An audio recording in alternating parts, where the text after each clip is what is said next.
श्री स्वामी समर्थ. नमस्कार मंडळी, स्वागत आहे तुमचे माझ्या चॅनलवर. तुम्हाला खूप छान सुखाचा आजचा दिवस जावो मी स्वामींच्या चरणी ही प्रार्थना करते आणि आज नवीन व्हिडिओला सुरुवात करते. 17 मेपासून अधिक महिन्याला सुरुवात झालेली आहे.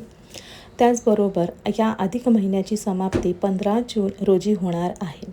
अधिक महिना हा भगवान विष्णूंना समर्पित आहे. या महिन्यामध्ये भगवान श्रीहरी विष्णूंची सेवा उपासना केल्यामुळे आपल्याला अक्षय पुण्याची प्राप्ती होते, मोक्षाची प्राप्ती होते असे म्हटले जाते. आता हा अधिक महिना भगवान श्रीहरी विष्णू यांना का समर्पित आहे किंवा या महिन्यामध्ये त्यांची पूजा का केली जाते तर पहा, अधिक मासाची गणना मुख्य महिन्यांमध्ये केली जात नाही. जेव्हा महिन्यांची नावे ठेवली जात होती तेव्हा लोक आपल्याला अपवित्र समजतील या चिंतेने अधिक मास हा दुःखी आणि निराश झाला होता. तेव्हा त्यावेळी भगवान विष्णू म्हणाले, हे अधिक मास तू मला अत्यंत प्रिय असशील आणि तुझे नाव हे एक पुरुषोत्तम मास असे असेल जे माझेच नाव आहे आणि मी या महिन्याचा स्वामी असेन. त्यावेळी देवाने सांगितले की हा महिना इतर 12 महिन्यांपेक्षा वेगळ्या प्रकारे गणला जातो आणि म्हणून या महिन्यामध्ये भगवान श्री हरी विष्णू यांची सेवा केली जाते. आता जेवढे महत्त्व भगवान विष्णूंच्या सेवेला या महिन्यामध्ये दिले जाते तेवढेच महत्त्व आपल्या कुळदेवीची ओटी भरण्याला सुद्धा दिले जाते. या अधिक महिन्यामध्ये आपल्याला आपल्या कुळदेवीची ओटी भरायची आहे. या महिन्यामध्ये आपण आपल्या कुळदेवीचा मान सन्मान हा आपल्याकडून झाला पाहिजे. तर आज या व्हिडिओमध्ये मी तुम्हाला अत्यंत महत्त्वाची माहिती सांगणार आहे. तर या अधिक महिन्यामध्ये कुळदेवीची ओटी कधी आणि कोणत्या दिवशी भरायची आहे, ओटी मंदिरामध्ये जाऊन भरायची आहे की घरच्या घरीच भरायची आहे आणि ओटीमध्ये कोणते साहित्य असायला हवे आणि ही एक ओटी भरत असताना या ओटीमध्ये आपल्याला एक वस्तू आहे तर ती वस्तू असायलाच हवी. त्या वस्तूविषयी ओटी अपूर्ण मानली जाते. जर आपण अधिक महिन्यामध्ये कुळदेवीची ओटी भरली तर आपल्याला सोन्यासारखे दिवस येतात. कुळदेवीचा अखंड कृपा आशीर्वाद हा आपल्याला आपल्या कुटुंबावर राहतो. तर या महिन्यामध्ये ओटी कशी भरायची, कोणत्या वेळेत भरायची याबद्दलची संपूर्ण माहिती या व्हिडिओमध्ये मी तुमच्यासोबत शेअर करणार आहे. त्यामुळे व्हिडिओ हा अगदी शेवटपर्यंत नक्की पहा. चॅनलवरती नवीन असाल तर सबस्क्राईब करा आणि असेच माहितीपूर्व नवनवीन व्हिडिओ पाहण्यासाठी बेल आयकॉनलाही प्रेस करा, म्हणजे कधी मी नवीन व्हिडिओ अपलोड करेल त्याचं नोटिफिकेशन सर्वात अगोदर तुम्हाला येईल आणि तुम्ही एक पण व्हिडिओ मिस करणार नाही. तसेच कमेंट बॉक्समध्ये नक्कीच श्री स्वामी समर्थ लिहा, जेणेकरून तुम्हाला स्वामींचा आशीर्वाद हा नक्कीच मिळेल आणि तुमच्या कुटुंबावर तो सदैव राहील. तसेच व्हिडिओला हाईप देखील द्या. तर पहा मंडळी, 15 जून रोजी हा अधिक महिना संपणार आहे आणि हा अधिक महिना संपण्या अगोदर तुम्हाला घरच्या घरी तुमच्या कुळदेवीची ओटी भरायची आहे.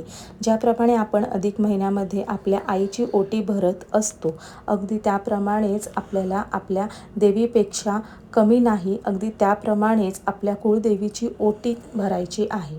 या अधिक महिन्यामध्ये देवीची ओटी भरणे हे अत्यंत म्हणजेच तिच्या मातृत्वाला आशीर्वाद घेणे आणि तिच्यातला मातृत्वाचा सन्मान करणे यासाठी अधिक महिन्यामध्ये आपल्या कुलस्वामिनीची ओटी ही भरली जाते. आणि म्हणून आपल्याला अधिक महिना संपण्याच्या अगोदर एक खूप महत्त्वाचं काम करायचं आहे. ते म्हणजे आपण आपल्या कुळदेवीची ओटी भरायची आहे. जेवढे महत्त्व या अधिक महिन्याला आहे तेवढेच महत्त्व आपल्या कुळदेवीची ओटी भरण्याला देखील आहे. कुळदेवीची पूजा आपल्याला जीवनातील सर्व प्रकारच्या अप्रिय घटना टाळण्यास मदत करते. त्याचबरोबर आपल्या कुटुंबातील सर्व प्रकारच्या नकारात्मक ऊर्जेपासून दूर ठेवण्यास मदत करत असते. एवढेच नव्हे तर आपण अधिक महिन्यामध्ये जेव्हा आपल्या कुळदेवीची ओटी भरतो तेव्हा ही ओटी भरल्याने आपल्या मनातली सर्व इच्छा मनोकामना ही आपली कुळस्वामिनी नक्की पूर्ण करते. आणि मुख्य म्हणजे आपण आपल्या कुळदेवीचा आशीर्वाद हा आपल्यावर आणि आपल्या कुटुंबावर कायम राहण्यासाठी हे करावे. आपली जी कुळदेवी असते तर ती आपल्या कुळाचं, आपल्या घराचं, आपल्या कुटुंबाचं संरक्षण करत असते. कुळदेवीच्या सेवेने आपल्या घरात सुख, शांती, समृद्धी, ऐश्वर्य नांदते. सर्व नकारात्मक ऊर्जेपासून, वाईट गोष्टींपासून आपल्या कुटुंबाचं ती संरक्षण करत असते. आता तुम्हाला समजलेच असेल की आपण कुळदेवीची ओटी का भरायची आहे आणि त्याचे फायदे आपल्याला काय होत असतात.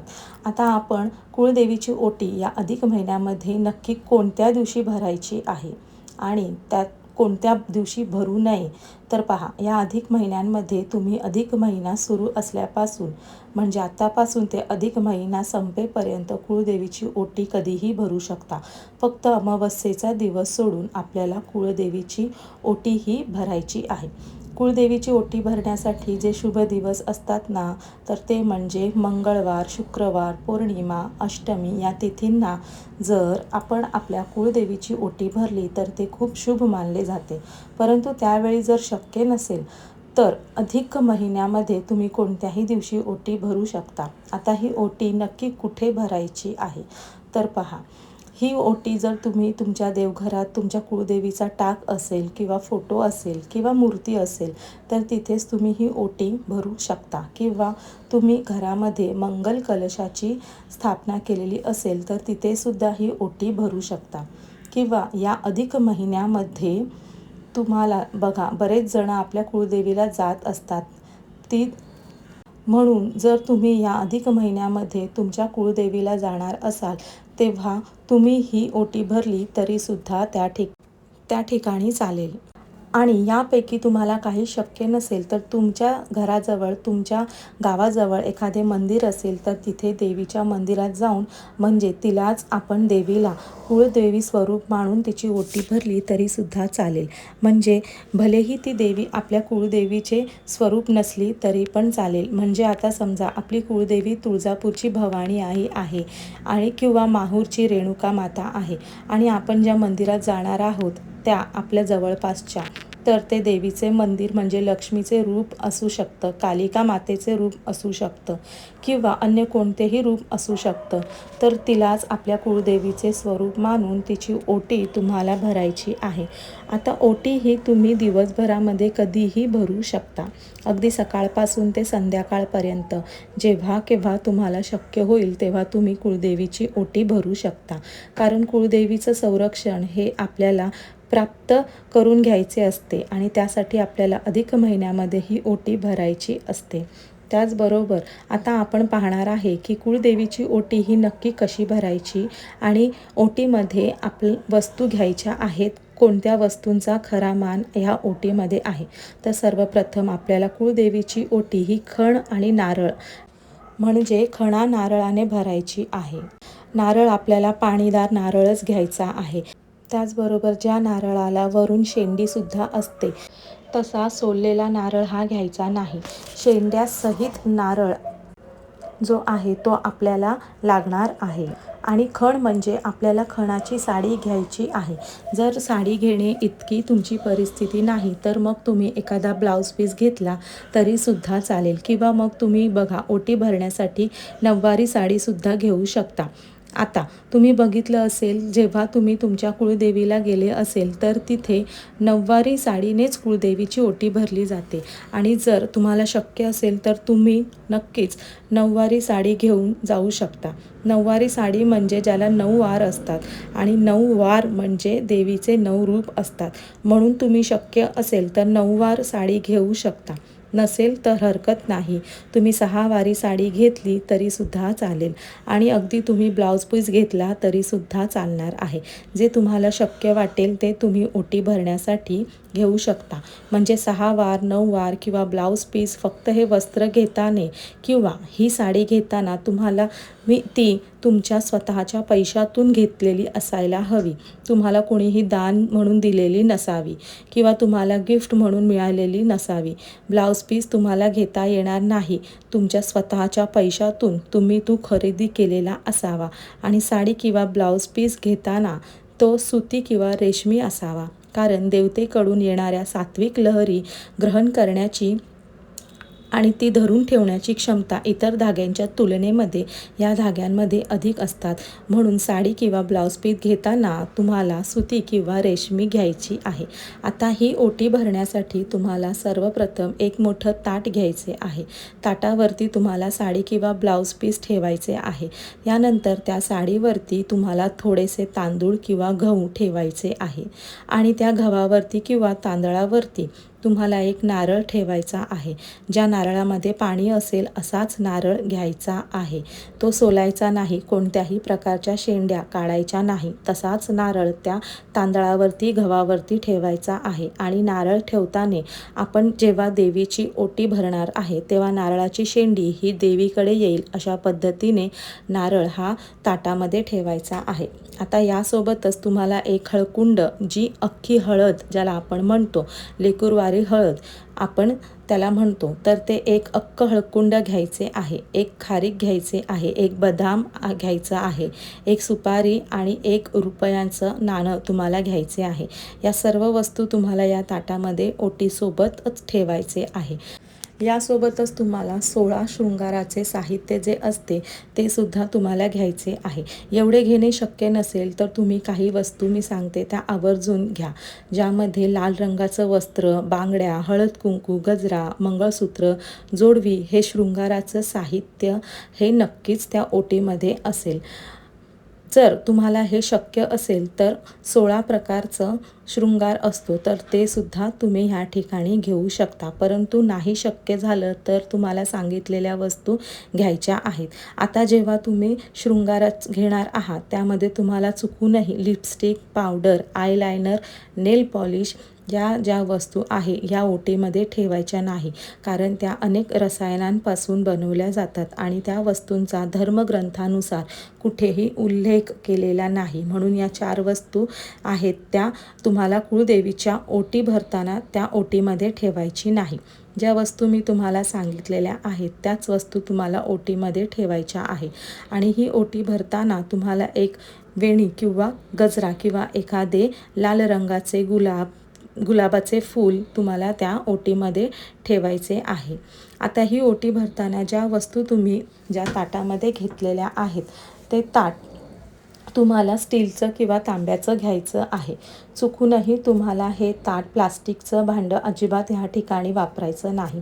आता ही ओटी घरातल्या स्त्रीने भरावी, तर जी स्त्री ओटी भरणार आहे तिने छान हातपाय स्वच्छ धुवायचे आहेत. छान असं रेडी व्हायचं आहे, साडी किंवा ड्रेस घालायचा आहे. स्वतः कपाळावरती हळद कुंकू लावून घ्यायचे आहे, बांगड्या हातात घालायच्या आहेत. छान असा साधा शृंगार करायचा आहे आणि नंतर तुम्हाला देवीची ओटी भरायची आहे. आता जिथे तुम्हाला सांगितल्याप्रमाणे तुम्ही ओटी भरणार आहात तिथे गेल्यानंतर सर्वप्रथम तुम्हाला देवीसमोर एक तुपाचा दिवा प्रज्वलित करायचा आहे. त्या दिव्यामध्ये तुम्हाला 33 दिव्या वाती लावायच्या आहेत. 33 वातींची एक वात जिथे कुठे पूजा साहित्य मिळते तिथे 33 वातींची एक वात मिळते, तिथून ती आणायची आहे. छान तुपामध्ये भिजवून घ्यायची आहे आणि हा वातींचा दिवा, 33 वातींचा दिवा तुम्हाला कुळदेवीच्या समोर लावायचा आहे. ज्या ठिकाणी कुळदेवीची मूर्ती किंवा टाक असेल त्या ठिकाणी सर्वात प्रथम आपल्याला दिवा प्रज्वलित करायचा आहे. हळद कुंकू अक्षता अर्पण करायच्या आहेत, एक फूल अर्पण करायचे आहे आणि यानंतर ओटीचे जे ताट आहे तर ते आपल्या दोन्ही हातामध्ये घ्यायचे आहे. कुळदेवीचे स्मरण करायचे आहे. हे ताट आपल्या छातीला लावायचे आहे, म्हणजे ताट दोन्ही हातामध्ये पकडून आपल्या छातीजवळ पकडायचं आहे. आपल्या कुळदेवीसमोर तुम्हाला उभं राहायचं आहे आणि ते ताट आपल्या छातीजवळ पकडून कुळदेवीकडून चैतन्य मिळावे, आपली आध्यात्मिक उन्नती व्हावी, आपली प्रगती व्हावी, कुटुंबावर कोणत्याही प्रकारचं संकट येऊ नये अशी प्रार्थना कुळदेवीला करायची आहे. मनोभावे कुळदेवीला प्रार्थना करायची आहे. आपल्या कुळदेवीला सांगायचं आहे, आपल्या कुळदेवीचे नाव घ्यायचे आहे आणि तिला सांगायचे आहे, या अधिक महिन्यामध्ये मी तुझी ओटी भरत आहे. मी मूळ स्थानी येऊन ओटी भरू शकत नाही, म्हणून घरच्या घरी ही ओटी भरत आहे. तर तू या ओटीचा स्वीकार कर, किंवा तुम्ही मूळ स्थानी गेलात तर देवीला सांगायचे आहे, मी तुझ्या मूळ स्थानी येऊन तुझी ओटी भरत आहे. तुझा आशीर्वाद हा सदैव माझ्या कुटुंबावरती राहू दे. माझ्या कुटुंबात तुझ्या कृपेने सुख शांती समृद्धी नांदू दे.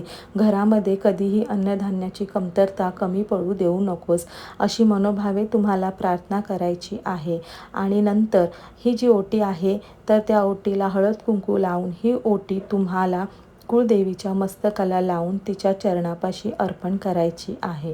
यानंतर एका पाटीमध्ये तुम्हाला थोडेसे तांदूळ घ्यायचे आहे आणि हे तांदूळ तुमच्या दोन्ही हातामध्ये घेऊन तुम्हाला कुळदेवीच्या मस्तकाला लावून तिच्या चरणी आपण जी ओटी ठेवलेली आहे, अर्पण केली आहे, त्या ओटीवरती अर्पण करायचे आहे. 5 वेळा असे तांदूळ तिच्या मस्तकाला लावून तिच्या ओटीवरती अर्पण करायचे आहे. यामुळे दैवी तत्व हे जागृत होण्यास मदत होते. आता ही ओटी भरत असताना या ओटीमध्ये एक खूप महत्त्वाची अशी वस्तू तुम्हाला ठेवायची होती. आता आपल्या कुळदेवीला अत्यंत प्रिय आहे तर ते म्हणजे तांबूल. बघा, कुळदेवीची ओटी भरत असताना कुळदेवीला तांबूल हे सुद्धा अर्पण केले जाते. आता तांबूल हे नक्की काय असतं हे तुम्हाला वेगळं सांगण्याची गरज नाही, कारण आपण प्रत्येकजण जेव्हा आपल्या कुळदेवीला जातो तेव्हा तिथे सुद्धा आपण तांबूल हे ओटीमध्ये ठेवत असतो. आता हे तांबूल तुम्ही घरी बनवलं तरी सुद्धा चालेल, परंतु एवढ्या वस्तू आपल्याकडे नसतील तर अशा वेळी जिथे कुठे पान शॉप आहे तिथे खाण्याची पानं मिळतात, तिथे जाऊन जरी तुम्ही तांबूल कुळदेवीसाठी बनवून घेऊ शकता. त्यामध्ये तंबाखूचा वापर करू नका, असं त्यांना तुम्हाला सांगायचे आहे.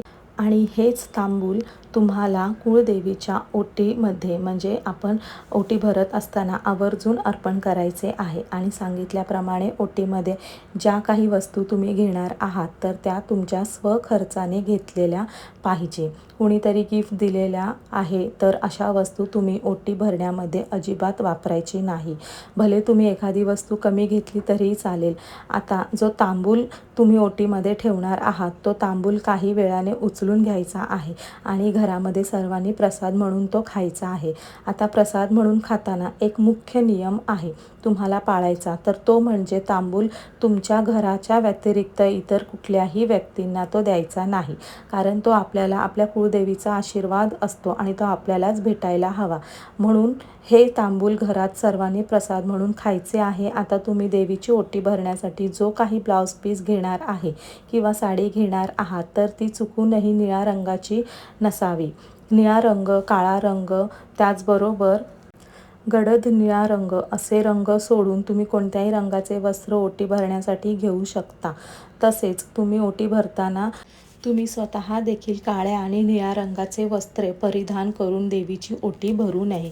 इतर कोणत्याही रंगीत वस्त्रांचा वापर करून परिधान करून तुम्ही देवीची ओटी भरायची आहे. तर अशा प्रकारे अधिक मास संपण्यापूर्वी आपल्याला आपल्या कुळदेवीची ओटी अगदी घरच्या घरी किंवा मूळ स्थानी जाऊन भरायची आहे. आणि ओटीमध्ये तांबूल हा देवीला अत्यंत प्रिय असा हे वस्तू आहे, पदार्थ आहे, तो तिला आपल्याला आवर्जून द्यायचाच आहे. तुम्ही नक्कीच अधिक महिन्यामध्ये तुमच्या कुळदेवीची ओटी भरा. तुमच्यावर सोन्यासारखे दिवस आल्याशिवाय राहणार नाही. तर आजची ही माहिती तुम्हाला जर आवडली असेल तर ही माहिती जास्तीत जास्त तुमच्या मित्रपरिवारामध्ये शेअर करा. आपल्या व्हिडिओला लाईक करा आणि नवीन असाल चॅनलवर तर लगेचच आपल्या चॅनलला सबस्क्राईब करा. पुन्हा भेटूया अशाच एका नवीन माहितीपूर्व व्हिडिओ सकट. तोपर्यंत सर्वांना श्री स्वामी समर्थ. जय जय स्वामी समर्थ.